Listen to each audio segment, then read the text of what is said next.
So okay students, अस्सलाम वालेकुम। हम फिर हाज़िर हैं एक लेक्चर के साथ जो कि ई-केट के हवाले से बनाया हुआ है। ये हमारा पहला लेक्चर है ई-केट के हवाले से आपको ये प्रेजेंटेशन देने के लिए। आपको पता है कि आजकल जो है ई-केट के यहाँ पर एकेडमीज़ बंद है कोविड-19 के वजह से, जो कोरोना वायरस है। सो हमने ये फ़ैसला किया है कि हम यहाँ पर आपके लिए ऑनलाइन लेक्चर प्रोवाइड करें और ये ई-केट का पहला लेक्चर है। इंशाल्लाह ये बहुत ही इंटरेस्टिंग चैप्टर है और ये चैप्टर जो है हमारे पास फ़र्स्ट ईयर के बुक से लिया गया है जो कि नंबर सिस्टम के ऊपर बनाया गया है। ओके, नंबर सिस्टम चैप्टर का नाम है, नंबर सिस्टम। ये यकीनन आप इस नंबर सिस्टम से पहले भी वाकिफ़ हो चुके होंगे क्योंकि आपने फ़र्स्ट ईयर में भी इसको पढ़ा है। लेकिन वो ये होता है कि फ़र्स्ट ईयर में आपने यूँ पढ़ा था कि इसको जो है आपने एक सरसरी पढ़ा था, मतलब आपने इसमें कम नंबर गेन करने थे जो कि आपने इतने कॉन्सेप्ट में नहीं पढ़ा होगा जितना आज यहाँ ई-केट के हवाले से हम डिस्कस करेंगे। पहली बात।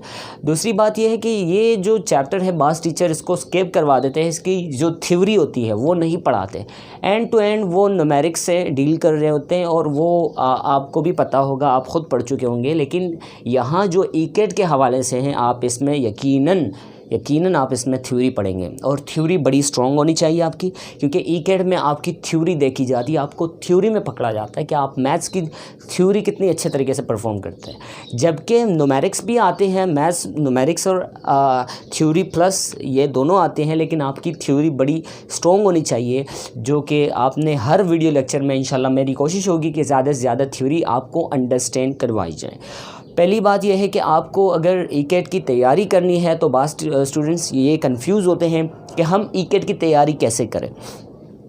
ई-केट की तैयारी कुछ नहीं है मेरे भाई, ई-केट की तैयारी कुछ नहीं है। ई-केट की तैयारी आप घर बैठे कर सकते हैं, पहली बात। और ऑनलाइन लेक्चर्स देखते रहें तो इंशाल्लाह आपकी ई-केट की तैयारी हो जाएगी। आपने 45,000, 50,000, 60,000 जो फ़ीसेस होते हैं वो भरने नहीं हैं, क्योंकि वो फ़ीसेस सिर्फ वो आप एकेडमीज़ को दे रहे होते हैं, जबकि आपको पढ़ाया वही जाता है। लेकिन कुछ आप जब देखते हैं आप हैरान कब होते हैं ई-केट की, आप हैरानकुन बात कब देखते हैं, जब आप एक स्टूडेंट्स को देखते हैं कि वो √3 लिख रहा होता है 1.7, √2 लिख रहा होता है 1.2। इसी तरह से आपको वो 20 का टेबल 17, 19 टेबल्स मतलब फट करके बोल रहा होता है। तो ये आपकी गलतफहमी है, जो आपको दिख रहा है वो है नहीं, जो आपको दिख रहा है वो है नहीं। हमने की तैयारी, लेकिन बात ये है कि आप जब ई-केट में पहले दफ़ा आप जाते हैं तो वहाँ पे आपको ये पॉलिश किया जाता है, आपको रगड़ा जाता है अच्छे तरीके से, डोंट माइंड। ओके, सो आपको कैसे रगड़ा जाता है, आपको पहले बता दिया जाता है बेटा आपने टेबल्स याद करने हैं, आपने स्क्वायर्स याद करने हैं, क्यूब्स याद करने हैं, फला फला फला फला फला। इसके ऊपर मैं इंशाल्लाह एक वीडियो बनाऊंगा बाकायदा। सो ई-केट की तैयारी कुछ नहीं है, आपने यही पढ़ना है और इंशाल्लाह इसी से आपकी तैयारी हो जाएगी और अच्छे तरीके से हो जाएगी, मेरी उम्मीद है। और इंशाल्लाह मैं अपना बेस्ट ट्राई करूँगा इसके लिए। सो अब आते हैं ज़रा इस चैप्टर की तरफ। ये चैप्टर क्या कहते हैं, फर्स्ट ईयर का चैप्टर है नंबर 2 जो कि नंबर सिस्टम के हवाले से। चलें इस चैप्टर की तरफ चलते हैं। तो चलिए स्टूडेंट्स, अब हम जो है इस नंबर सिस्टम के चैप्टर को ज़रा डील करते हैं। इसके लिए आपको ये छोटा सा चार्ट जो मैंने पहले से बना के रखा है आपके लिए, इसको आपने याद रखना है, इसको मेमोराइज़ करना है। जबकि मेमोराइज़ करना इतना मुश्किल काम नहीं है, जबकि मैं समझाऊंगा तो इंशाल्लाह आपको इजीली वे मेमोराइज़ भी हो जाएगा। आपको यहाँ पर देखना है कि आप कॉम्प्लेक्स नंबर क्या होता है, आपको ये बताना है कि आप कॉम्प्लेक्स नंबर क्या हो। आपको अगर मैं ये बताऊं कि कॉम्प्लेक्स नंबर क्या होता है तो आप परेशान ना हो, क्योंकि इसकी अच्छी डेफिनेशन हम आगे जाके करेंगे। सो आपने ये देखना है कि इन नंबर सिस्टम की जो माँ है, जिससे जन्म लेते हैं ये तमाम के तमाम नंबर्स, तो वो आपके पास है कॉम्प्लेक्स नंबर। फिर से बता रहा हूँ, ये नंबर सिस्टम की जो माँ है वो आपके पास क्या है, कॉम्प्लेक्स नंबर। आपने कॉम्प्लेक्स नंबर को माँ समझना है, मतलब यही से सारे नंबर्स निकलते हैं, पहले हैं कॉम्प्लेक्स नंबर में आपके पास 2 कैटेगरीज आती है। Complex number divided into 2 categories. So one is real number and the other is imaginary number. Complex number is divided into two categories. So one is real number, the other is imaginary number.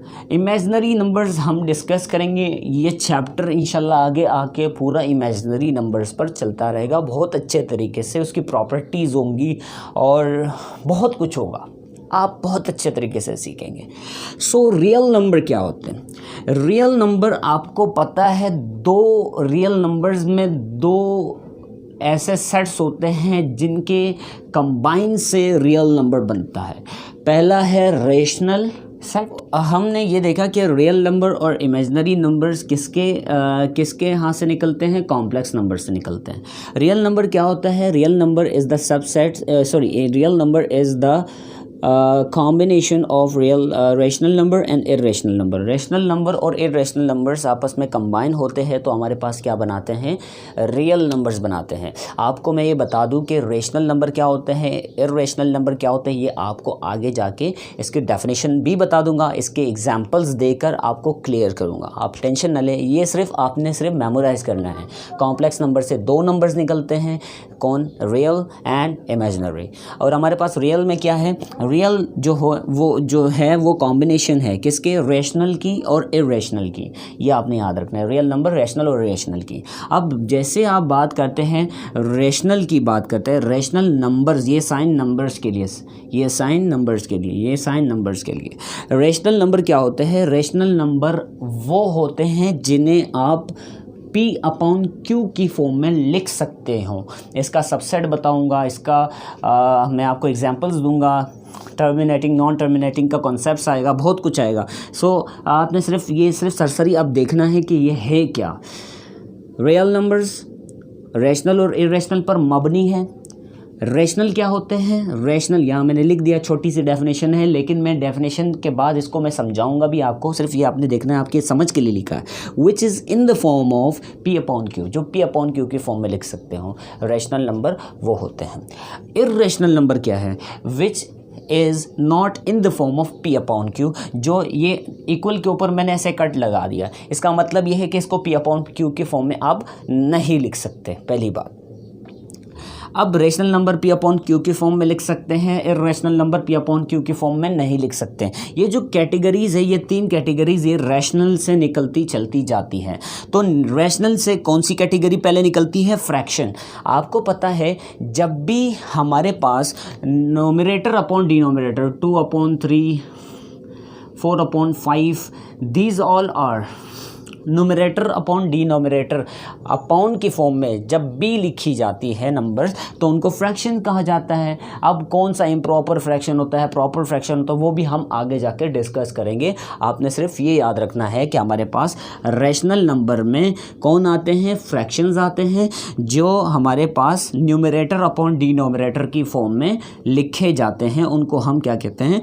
Fractions कहते हैं, जो कि दरअसल कहाँ से आते हैं? Rational number से आते हैं, यानी मतलब ये इंक्लूड है रैशनल नंबर में। समझ आ रही मेरी बात? और रैशनल नंबर में एक और भी नंबर इंक्लूड है जिसे हम इंटीजर कहते हैं। क्या कहते हैं? इंटीजर कहते हैं, जिसका डिनोमिनेटर, अब ये नोमिनेटर अपॉन डिनोमिनेटर है। अब डिनोमिनेटर अगर 1 हो जाए, डिनोमिनेटर अगर 1 हो जाए, सो वो क्या हो जाएगा? सिर्फ नोमिनेटर बचेगा। तो सिर्फ नोमिनेटर बचेगा तो हमारे पास वो किस में शुमार किए जाएंगे? इंटीजर में शुमार किए जाएंगे। मैं आपको इसके आगे एग्जांपल दूंगा। समझ आ रही मेरी बात? अच्छा, पॉइंट्स भी हमारे पास रैशनल नंबर पॉइंट की शक्ल में भी हो सकते हैं, पॉइंट की शक्ल में भी रैशनल नंबर हो सकते हैं। पॉइंट की शक्ल में कैसे होंगे? पॉइंट की शक्ल में ऐसे होंगे कि आपके पास ये नॉन टर्मिनेटिंग रिक्योरिंग होंगे या फिर टर्मिनेटिंग होंगे। नॉन टर्मिनेटिंग रिक्योरिंग का मतलब क्या है और टर्मिनेटिंग का मतलब क्या है, ये मैंने आपको यहाँ पे उर्दू में ही लिख दिया है कि टर्मिनेटिंग का मतलब है ख़त्म हो जाना। ख़त्म हो जाना मतलब रुक जाना, वहाँ पर रुक जाना। नंबर्स क्या हो जाते हैं? रुक जाते हैं एक ख़ास पॉइंट पर, डेसिमल के बाद या फिर वैसे ही। नॉन टर्मिनेटिंग क्या होते हैं? ना ख़त्म होने वाले, जो रुकते नहीं हैं, चलते ही चले जाते हैं। नॉन टर्मिनेटिंग का मतलब है ना रुकने वाले, टर्मिनेटिंग का मतलब रुक जाना। और रिक्योरिंग या फिर इसका दूसरा नाम है पेरियोडिक। रिक्योरिंग क्या होते हैं? जो अपने आप को रिपीट कर रहे होते हैं, जैसे कि मैंने कहा 2 4 2 4 2 4 चलते जाएंगे। So it is a recurring because 2 4 is also a periodic number. ये अपने आप को एक ख़ास पीरियड में रिपीट कर रहे हैं। So this is the meaning of this two numbers. हमारे पास रिक्योरिंग, नॉन टर्मिनेटिंग। रिक्योरिंग मतलब क्या है? नॉन टर्मिनेटिंग मतलब ना रुकने वाले, रिक्योरिंग मतलब रिपीट होने वाले। तो मतलब क्या, जो नंबर रिपीट होते जाएंगे वो नहीं रुक सकते, चलते ही जाएंगे, पता नहीं कहाँ चलते जाएंगे, लेकिन रिपीट हो रहे हैं। और हमारे पास टर्मिनेटिंग का मतलब एक ख़ास हद तक रुक जाएंगे। 0.5 रुक गए, 1.25 रुक गए, 3.25 रुक गए, 5.25 रुक गए, टर्मिनेटिंग नंबर्स है। जबकि मैंने कहा 3 4 3 4 3 4 3 4 3 4 3 4 3 4 नॉन टर्मिनेटिंग, नहीं रुक रहे, चलते ही जा रहे हैं, dot dot dot dot dot, लेकिन रिक्योरिंग भी है। नॉन टर्मिनेटिंग रिक्योरिंग का मतलब यही है। समझ आ रही है? अब मैं यहाँ पे आपको ये सारे नंबर्स क्लियर कर देता हूँ। मैं ये जगह मिटा देता हूँ ताकि आपको ये सारी चीज़ें मैं क्लियर कर देता हूँ, और मैं आपको इसकी मतलब और मीनिंग्स जो मैंने आपको कहा है, जो एग्जांपल्स है, मैं आपको वो देकर क्लियर कर देता हूँ। अच्छा जी, तो हमने ये देखा कि हमारे पास वो छोटा सा चार्ट था। उस चार्ट को आपने मेमोराइज़ करना है, उस चार्ट को आपने याद करना है या मेमोराइज़ करना है, बातें की है। अब हम आते हैं इसके ऊपर कि हम रियल और इरेशनल नंबर्स को हम कैसे पहचानें कि ये रेशनल है या फिर इर्रेशनल है। तो इसके लिए आसान सी लॉजिक है, बहुत आसान सी लॉजिक है, कोई रॉकेट साइंस नहीं है हमारे पास, बहुत ही आसान सी लॉजिक है। आपने सिर्फ थोड़ा सा जहन लड़ाना है यहाँ पे और बिल्कुल आपके फिंगरप्रिंट्स पे ही आना है। ये जो बातें मैं यहाँ कहने वाला हूँ वो आपने याद करना है, मतलब एक अच्छे तरीके से माइंड में बिठाना है, तो आप जहाँ जाएंगे रेशनल इर्रेशनल में फ़र्क तलाश कर सकेंगे, अदरवाइज़ बड़ी मुश्किल होगी ये बात। तो चले हम यहाँ पर आते हैं सबसे पहले रेशनल की तरफ। आपको मैंने कहा रेशनल कौन से नंबर्स होते हैं? वो नंबर्स जो हमारे पास P/Q की फॉर्म में लिख सकते हो, P/Q की फॉर्म में लिख सकते हो, so that number is called rational number. और जिसे हम P/Q की फॉर्म में नहीं लिख सकते और हमारे पास इर्रेशनल नंबर, ये पहला पॉइंट है। P/Q की फॉर्म में अगर लिख सकते हैं तो हमारे पास रेशनल है, नहीं लिख सकते तो हमारे पास इर्रेशनल है। दूसरी बात, अब आपने अगर आपको डेसिमल्स की फॉर्म में आ जाए नंबर, तो आप कैसे पहचानेंगे कि ये रेशनल है या इर्रेशनल है? तो आपने डेसिमल नंबर्स को पहचानने के लिए मैंने यहाँ पे हेडिंग दिया है कि पॉइंट्स में अगर आपके पास आ जाए नंबर जो हों वो पॉइंट्स यानी डेसिमल पर मुश्तमिल हो, तो आप उनको कैसे पहचानेंगे? वो भी ईजी है। उसके लिए आपने चंद बातों का ख्याल रखना है। वो क्या है? सबसे पहले अपनी ये बात याद रखनी है कि हमारे पास रेशनल कौन होते हैं? Non terminating, recurring. दो हमने वर्ड्स कंबाइन किए हैं, एक है नॉन टर्मिनेटिंग, दूसरा रिक्योरिंग। और इसमें हमारे पास है non terminating, non recurring, rational, non terminating, recurring, irrational, non terminating, non recurring हमारे पास है। समझ आ रही मेरी बात?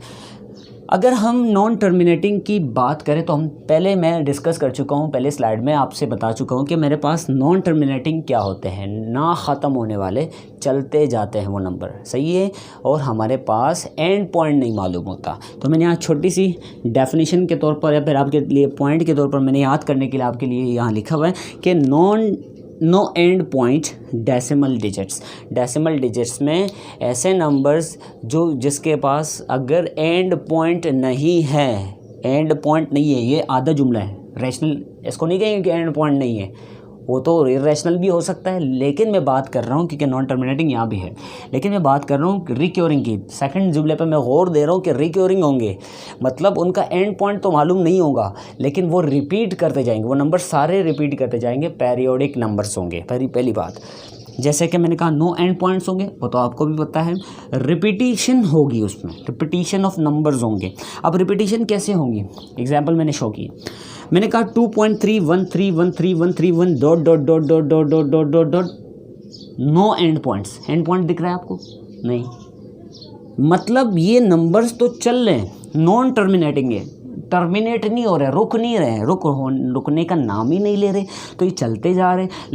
लेकिन अगर आप बात करें कि यहाँ पे हमारे पास जो रिपीटिशन है वो फॉलो कर रहा है, रिपीटिशन फॉलो कर रहा है, रिपीटिशन ऑफ नंबर रिक्योरिंग है, मतलब ये नॉन टर्मिनेटिंग है, नहीं रुक रहे, रिक्योरिंग डेसिमल्स है, नॉन टर्मिनेटिंग रिक्योरिंग।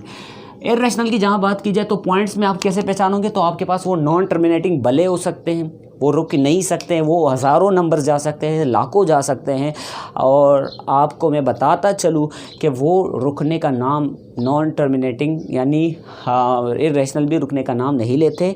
लेकिन इर्रेशनल में आप एक छोटे से पॉइंट से पकड़ सकते हैं, अगर वो रिपीट नहीं कर रहे, अगर वो अपने आप को रिपीट नहीं करे बार बार, जैसे कि 1 2 4 1 2 4 1 2 4 1 2 4 1 2 4 1 2 4 चलते जाएंगे, तो ये नॉन टर्मिनेटिंग तो वाकई है, मैं तो इनकार नहीं कर रहा, लेकिन ये रिपीटिटिव है, ये रिपीट कर रहे हैं, जबकि इर्रेशनल रिपीट नहीं करते, नॉन टर्मिनेटिंग होते, रिपीट नहीं करते। मैंने आपको यहाँ पे शो कर दिया। नॉन टर्मिनेटिंग का मतलब है no end point decimal digit, मतलब उसका एंड पॉइंट नहीं हो सकता।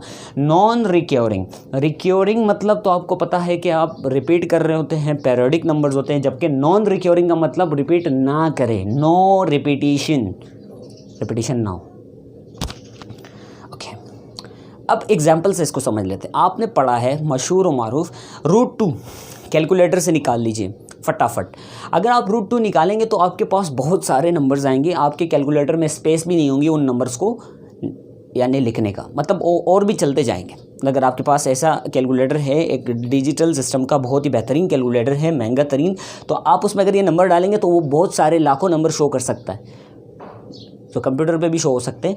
लेकिन हमारे पास ये नंबर्स रिपीट नहीं करेंगे, आप गारंटीड कि ये रिपीट नहीं करेंगे। अब आते हैं दूसरी पाई के ऊपर। पाई हमारे पास ऐसा नंबर है जो कि हमारे पास आपको सिखाया जाता है कि 22/7 होता है, जबकि होता नहीं है। पाई एक दुनिया का सबसे बड़ा धोखा है, आपको सबसे बड़ा धोखा दिया जा रहा है। पाई कभी आप 22/7 से, मैं मानता हूँ 6 डिजिट्स आ जाते हैं, लेकिन पाई के अगर यही आप फ्रैक्शन बना दें तो फ्रैक्शन तो आपके पास रैशनल हो जाएगी। अभी आपसे मैंने कहा कि P/Q की फॉर्म में होगी, लेकिन पाई इर्रेशनल नंबर है। पाई आपसे MCQs में पूछा जा सकता है कि कौन सा इर्रेशनल नंबर है, तो आपके पास वो पाई है, जो कि 22/7 के बराबर नहीं है एग्जैक्टली, लेकिन आपके पास अप्रॉक्सीमेटली कुछ नंबर्स दे सकता है। लेकिन आपको मैं बताता हूँ कि ये हमारे पास इर्रेशनल है, जो कि नॉन टर्मिनेटिंग, नॉन रिक्योरिंग है, ना टर्मिनेट होते हैं, ना रिपीट हो रहे होते हैं। बात समझ आ रही है मेरी बात? सो रेशनल और इर्रेशनल को आपने पहचान लिया। P/Q की फॉर्म में नहीं लिख सकते। पॉइंट्स में मैंने आपको इसकी पहचान करवा दी कि ये नॉन टर्मिनेटिंग रिक्योरिंग होते हैं, वो नॉन टर्मिनेटिंग नॉन रिक्योरिंग होते हैं। दूसरी बात, अगर आप फ्रैक्शंस की बात करें, आपको मैं बताता चलूँ कि अगर आप बात करें फ्रैक्शंस की, तो फ्रैक्शन तो आपको पता है न्यूमरेटर अपॉन डिनोमिनेटर होता है, ये आपको क्लियर है। अब न्यूमरेटर अपॉन डिनोमिनेटर जो होते हैं वो आपको दो तरह से मिल सकते हैं। या तो आपको न्यूमरेटर यानी ऊपर का जो नंबर होता है, फ्रैक्शन के ऊपर का जो नंबर होता है वो बड़ा हो सकता है, नीचे छोटा हो सकता है, ऐसा हो सकता है। या फिर आपके पास डिनोमिनेटर बड़ा हो सकता है, यानी नीचे वाला नंबर बड़ा हो सकता है। आपने ये देखा कि ये नोमिनेटर है, ये डिनोमिनेटर है, ये नोमिनेटर है, ये डिनोमिनेटर। आपको ये बड़ा भी मिल सकता है, छोटा भी मिल सकता है। मैं एग्जांपल दूं, जैसे 5/2, 5 बड़ा है, 2 छोटा है, तो मतलब न्यूमरेटर बड़ा भी हो सकता है। आपको मैं ये मिसाल भी दे दूं कि 3/4, अब डिनोमिनेटर बड़ा है। तो ये दो केसेस हैं, फ्रैक्शंस में दो केसेस आ जाते हैं। पहला केस है आपके पास जब नोमिनेटर बड़ा होगा, यानी 5/2 नोमिनेटर बड़ा होगा, तो वो क्या होगा आपको मैं बताता चलूँ कि नोमिनेटर जब बड़ा होगा तो क्या होगा। नोमिनेटर जब बड़ा होगा, यहाँ पे मैंने पॉइंट शो किया कि nominator is greater than denominator, तो आपके पास वो फ्रैक्शन क्या होगा, वो फ्रैक्शन आपके पास इम्प्रॉपर फ्रैक्शन होगा। वो क्या होगा, वो इम्प्रॉपर फ्रैक्शन होगा। जब न्यूमरेटर बड़ा होगा डिनोमिनेटर से, तो वो आपके पास क्या होगा, इम्प्रॉपर फ्रैक्शन होगा। और अगर आपके पास न्यूमरेटर छोटा है, मतलब 3/4 वाली मिसाल, न्यूमरेटर छोटी है, मतलब अगर न्यूमरेटर छोटा है तो आपके पास जो है वो प्रॉपर फ्रैक्शन हो जाएगा। जैसे कि आपके पास 1/4, 2/5, 5/6 कर ले। So these all are proper fraction. 4/3 हो गया आपके पास, 7/6 हो गया, 10/3 हो गया। These all are improper fractions. Clear हैं? ये रेशनल के ऊपर मैंने इतनी बहस की, आपको ये सारा कुछ आपने जहन में मेमोराइज़ करना है, आपने इसको बार बार देखना है और समझना है प्लीज़। ये मैंने बहुत मेहनत से आपको समझाया कि आपको समझ आ जाए, सो मैंने बेस्ट ट्राई की। अब आगे चलते हैं इसके ऊपर। तो चले स्टूडेंट्स, अब हम नेक्स्ट स्लाइड की तरफ चलते हैं। हमने अब तक पढ़ा कॉम्प्लेक्स नंबर्स का वो चार्ट पढ़ा। चार्ट के बाद हमने फिर रैशनल और इर्रेशनल नंबर्स को पहचाना फ्रैक्शन एंड पॉइंट्स की फॉर्म में। अब हम आते हैं अपने नंबर सिस्टम में मौजूद उन नंबर्स के बारे में जो हम डेली लाइफ में ऑब्ज़र्व करते हैं या फिर हम उनको मैथमेटिक्स में डील करते हैं। उनके कुछ स्पेसिफ़िक सेट्स हो सकते हैं, आप सेट्स मान लें, या फिर एक ख़ास तरह की पैटर्न हो सकता है, वो आपने याद रखने हैं। अब मैं आपसे कहूँ, जब दुनिया में नंबर्स का कंसेप्ट बहुत महदूद था, बहुत कम था, तो आपके पास यही जाना जाता था 1 2 3 तकरीबन चंद नंबर्स होते थे। लेकिन जब मैथमेटिशियंस इक्वेशंस से डील करने लगे तो हमारे पास नंबर सिस्टम में इंक्रीजमेंट आई, बहुत सारे इंक्रीजमेंट आई। आपको मैं यहाँ बताता चलूँ कि नंबर सिस्टम्स जब मैथमेटिशियंस इक्वेशन से डील करने लगे तो आपके पास मुख्तलिफ़ किस्म के नंबर्स आना शुरू हो गए, जिसमें साइंटिस्ट भी परेशान, और उन्होंने फिर कैटेगरीज़ बनाना शुरू। ये नेचुरल नंबर है, ये वोल नंबर है, ये हमारे पास प्राइम है, ये इंटीजर है, ये कॉम्पोसाइट है। So these are the categories. So हम ऐसे करते करते हमारे पास ये नंबर्स जो मैंने सामने लिखे हैं और हमारे पास इनकी इक्वेशंस जिससे हम अभी थोड़ी देर बाद डील करने वाले हैं, ये वजूद में हैं। इनसे ये नंबर वजूद में हैं, इन इक्वेशन से। अब कैसे आए, पहले हम चलते हैं नेचुरल नंबर। नेचुरल नंबर आपको पता है, नेचुरल नंबर वो नंबर्स होते हैं जो 1 से शुरू होते हैं। 2 3 4 5 6 these all are natural numbers जो कि पॉजिटिव होते हैं। ये भी आपको पता होना चाहिए। नेचुरल नंबर्स पॉजिटिव इंटीजर्स होते हैं। क्या होते हैं? Positive integer. MCQs point. So हमारे पास ये इक्वेशन क्या कहती है?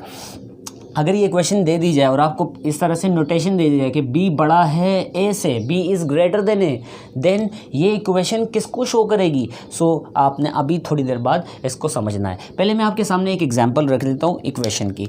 अगर आपको पता है कि x + 2 = 3, ये इक्वेशन सॉल्व करें, इसमें x का आंसर निकालें, क्या आएगा? तो मैं आपको बताता चलूँ कि यहाँ पे हमारे पास जो भी आएगा वो ग्रेटर देन 0 आएगा, मतलब वो पॉजिटिव इंटीजर आएगा, पॉजिटिव आएगा।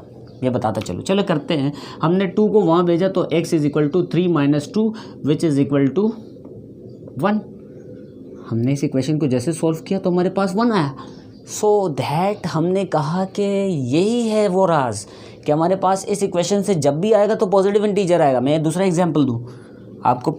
अगर दे दिया जाए x + 4 = 5, सो अगर ये एग्जांपल दूँ तो यहाँ पे भी आप देख ले, 4 वहाँ चला जाएगा, 5 - 4 x = 1। मीन्स लाजमी नहीं कि 1 आएगा, आप कोई भी नंबर सपोज करें, लेकिन इक्वल से उधर, इक्वल के उस पार जो आपको b दिख रहा है वो बड़ा रख ले और a छोटा रख ले, तो आपको यकीनन कोई बड़ा नंबर मिलेगा, जो कि आपको यकीनन आपको पॉजिटिव नंबर मिलेगा, कभी नेगेटिव नहीं मिलेगा। अगर आपने ये इक्वेशन इस तरह से डील की तो आपने बिल्कुल अच्छे पैथ पर कदम रख दी। मतलब आपने यहाँ पे जैसे कहा कि b बड़ा है, यानी इक्वेशन के उधर b बड़ा है, तो आप a को यकीनन वहाँ ले जाएंगे तो आपके पास पॉजिटिव आएगा। अगर आपको कह दिया जाता कि b छोटा है तो यकीनन अगर आप इसको वहाँ ले जाते हैं, माइनस करते तो माइनस साइन आता, मतलब नेगेटिव इंटीजर आता, पॉजिटिव इंटीजर नहीं आता। समझ आ रही मेरी बात? अच्छा, अब हमने ये इक्वेशन तो समझ ली कि b बड़ा होगा a से, तो हमारे पास यकीनन पॉजिटिव इंटीजर आएगा। लेकिन अगर हम वोल नंबर की बात करें, आपने ये पैटर्न याद रखना है, 1 से शुरू होते हैं, वो नेचुरल नंबर, ये आपको बताना ज़रूरी था। लेकिन आपको ये इक्वेशन बतानी ज़रूरी थी कि अगर आपको ये MCQs में पूछा जाए तो आप बिल्कुल आसानी से जवाब दे सके कि पॉजिटिव इंटीजर हैं, तो यकीनन अगर a b के बराबर हो जाए तो तब जाके 0 आएगा, तब जाके फंडा बनेगा कि 0 क्यों आ रहा है, 0 नेचुरल नंबर का हिस्सा नहीं है। तो इसका मतलब ये है कि a कभी बराबर नहीं हो सकता b के। यहाँ पे नेचुरल नंबर अगर आपने निकालने हैं तो लाजमी बात है कि b को आपने ग्रेटर रखना होगा। समझ आ रही मेरी बात? और नेचुरल नंबर पॉजिटिव इंटीजर होता है।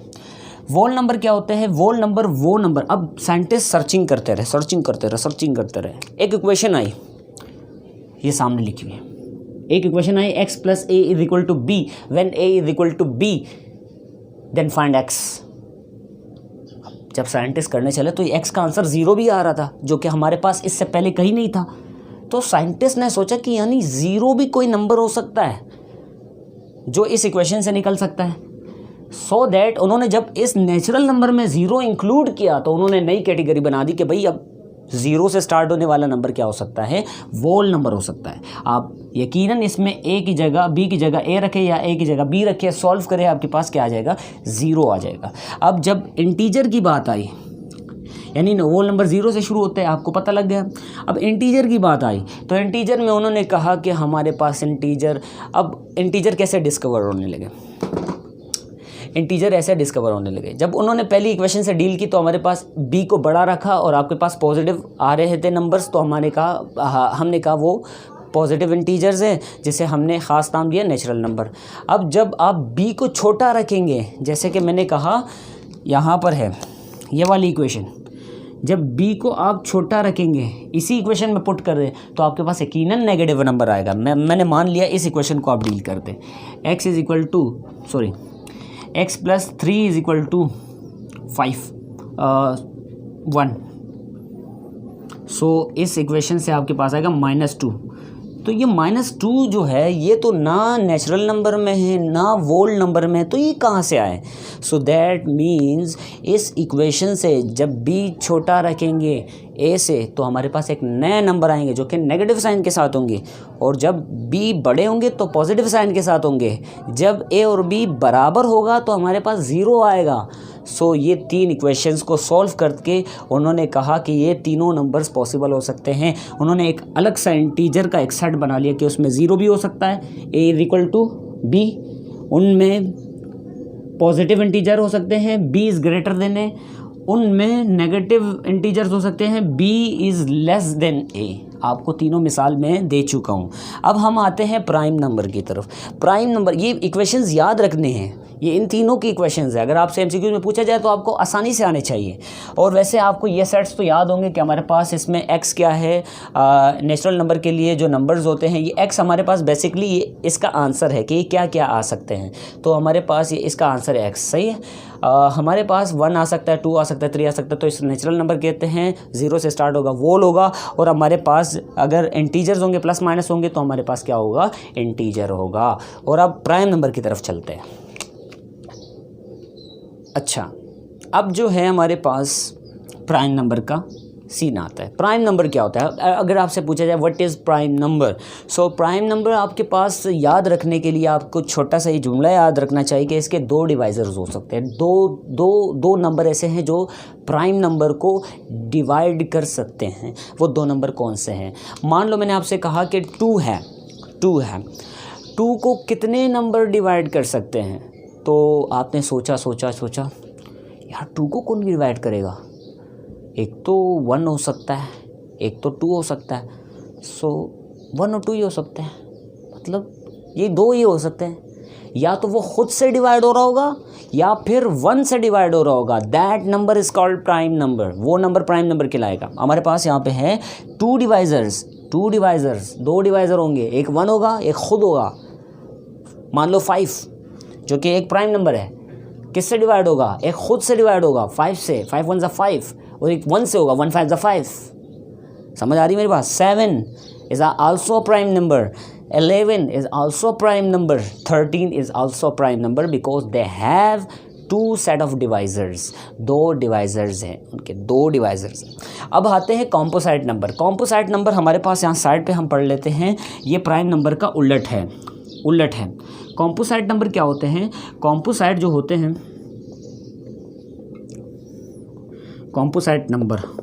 कॉम्पोसाइट नंबर्स होते हैं जिनके हमारे पास 2 से ज़्यादा सेट ऑफ डिवाइजर्स होते हैं। क्या होते हैं? 2 से ज़्यादा सेट ऑफ डिवाइजर्स कौन से होते हैं? कॉम्पोसाइट होते हैं। जैसे कि आपने कहा हमारे पास 4 है, 4 क्या हो सकता है? 4 के कितने सेट ऑफ डिवाइजर्स हो सकते हैं? मैं आपको गिनना शुरू कर दूं। एक 1 हो सकता है, पहले 1 से तो हर कोई होगा। एक 2 हो सकता है, 2 से भी डिवाइड हो सकता है, एक खुद से हो सकता है 3। तो ये तो 2 नहीं हुआ है। जब 2 सेट ऑफ डिवाइज़र होंगे तो कौन होगा? प्राइम। जब 2 से ज़्यादा सेट ऑफ डिवाइज़र्स होंगे तो कौन होगा?